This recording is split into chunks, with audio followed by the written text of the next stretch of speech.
Hello everyone. तो कैसे हैं आप सब? आई होप अच्छे होंगे।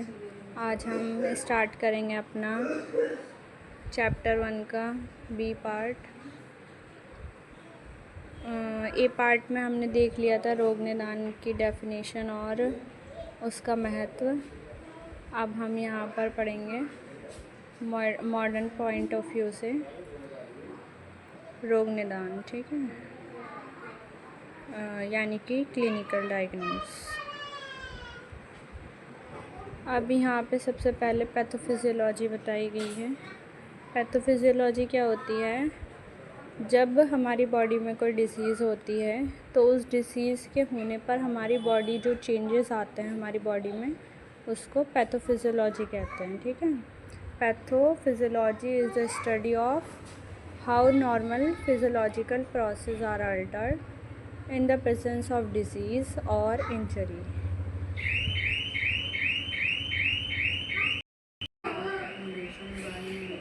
अब यहाँ पर आपको बताया गया है हियर आर द सम की एस्पेक्ट ऑफ पैथोफिजियोलॉजी। फिजियोलॉजी के लिए कुछ की पॉइंट्स बताए गए हैं, जैसे कि हम क्या क्या उसमें देखते हैं। जैसे कि मैकेनिज़्म ऑफ डिज़ीज़ की मैकेनिज़्म किस तरह देखेंगे।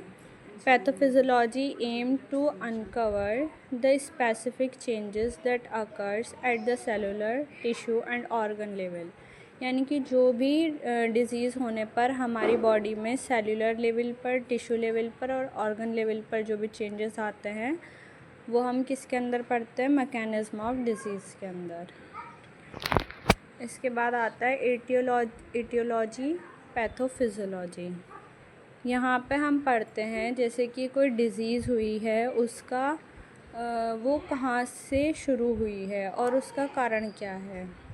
ओरिजिन और कॉज की स्टडी हम जिसमें करते हैं उसे एटियोलॉजी पैथोफिजियोलॉजी कहते हैं।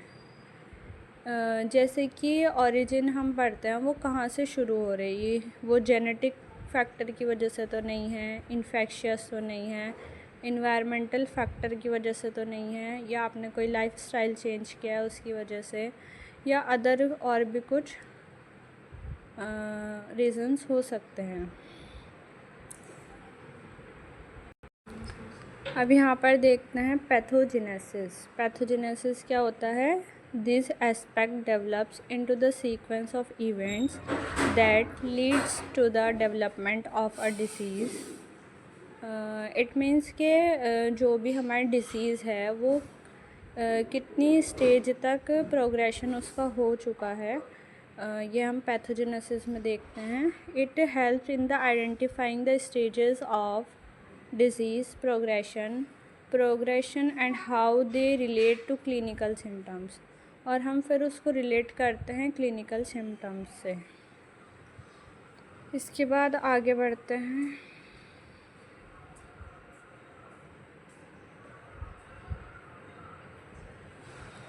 अब आता है हमारा क्लिनिकल मैनिफेस्टेशन। क्लिनिकल मैनिफेस्टेशन यहाँ पे जैसे कि पैथोफिजियोलॉजी को अंडरस्टैंड करना क्लिनिकल मैनिफेस्टेशन में आता है। इसके बाद आता है ट्रीटमेंट एंड इंटरवेंशंस। इसमें क्या होता है? Pathophysiology is essential for designing treatment strategies, यानी कि जो हम ट्रीटमेंट की स्ट्रेटजीज़ बनाते हैं वो हमारी आती है ट्रीटमेंट एंड इंटरवेंशंस में। इसके बाद आता है क्लिनिकल डायग्नोस। क्लिनिकल डायग्नोस में क्या होता है? Clinical diagnosis is the process of identifying a disease और health condition based on a patient clinical presentation, यानी कि जो भी पेशेंट आपका ओपीडी में आता है उसकी प्रेजेंटेशन को देखकर आप जो आइडेंटिफाई करते हो, उसे डायग्नोस करते हो, उसकी डिसीज़ को, हेल्थ कंडीशन को, वो आपका क्या कहलाता है? Clinical diagnosis. इसके बाद आगे चलते हैं। इसमें इंक्लूड्स होते हैं sign, symptoms, medical history, physical examination, diagnostic test, It is a critical step in medical practice. Here are some key aspects of clinical diagnosis. Clinical diagnose में जैसे कि यहाँ पे बताया इंक्लूड्स है sign symptoms, medical history, physical examination और diagnostic test. इसी तरह जैसे कि पेशेंट हिस्ट्री में क्या आता है, पेशेंट की हिस्ट्री टेकिंग करना, जैसे उसका नाम, पता, ऑक्यूपेशन और उसको क्या मेजर प्रॉब्लम हो रही है उसके बारे में पूछना। इसके बाद फ़िज़िकल एग्ज़ामिनेशन कैसे करते हैं, हम कर सकते हैं जैसे कि ब्लड प्रेशर चेक करना, पल्स रेशो, टेम्परेचर मेजर करना, पाल्पेशन, ऑस्कल्टेशन और इंस्पेक्शन के थ्रू हम फ़िज़िकल एग्ज़ामिनेशन करते हैं पेशेंट का। इसके बाद आता है डायग्नोस्टिक टेस्ट में हम जैसे कि लेबोरेटरी टेस्ट करा सकते हैं, इमेजिंग स्टडीज़ जैसे कि एक्सरे, सीटी स्कैन, एमआरआई और कुछ other diagnostic procedure are used to confirm और फर्दर इन्वेस्टिगेट सस्पेक्टेड डायग्नोसिस।